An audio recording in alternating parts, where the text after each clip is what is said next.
Assalomu alaykum do'stlar. Sizlarga Captiva 4'ni 2018-yil zo'rindan reklam etib beraman. 2018 Captiva 4 2.4'lik motor bo'ladi bu do'stlar. Ekonomik motor bo'ladi. Sustenance zo'rindan aynan. Hamma o'zi radnoy bo'ladi.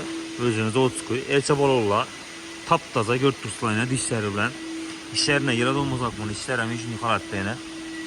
Sustenance'larına qaranlar, sustenance ham chotki. Sizinelari shuni holatda yana do'stlar. Sizlarga qistamni ko'rsataman ishlarni polnist. Rollar ham elimni yirtib ketmagan yana görtürslar.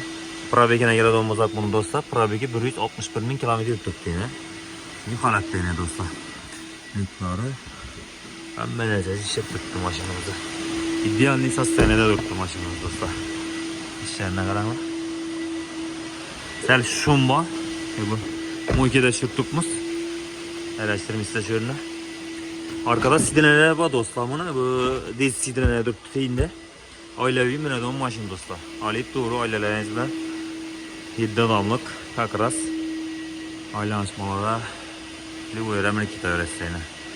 Ko'pchilikga zo'rdan bu. Ishni sostenadilar do'stlar. Mana dursini yaldirab chotga olib turibdi. Bir yerine bir kırçık ya bir an daş deyip düşkün yerler yok ekan do'stlar buni. Kapotları hiç bilseniz de daş deyip kaldı köprülerine. Bu idealni sostenadilar turibdi başım. Farları hem yürüyüşü özünü radyoyunda turibdi. Şimdi holatda. Balolar taza, probekini aytdim.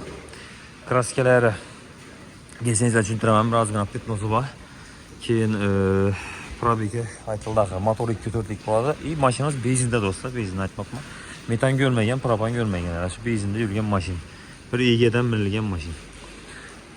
Shuni sostenadilar. Do'stlar, bu mashinamiz kimga qiziq bo'lsa, 185 million so'm bo'lsa beraveramiz mashinamizni. Keyin buni kredita bo'lsa ham bo'ladi. Kredita bo'lsa ham yana 187 90 ekan deb o'tiramiz. 185 ni o'zini chiqarib beramiz. Kredita bo'lsa ham gelirse üstünde geplashamiz. Şimdi mashina. Kimga qiziq bo'lsa, pastda telefon nomeridan yozib qo'yaman. Telefonlashib, savdolashib olaverasizlar.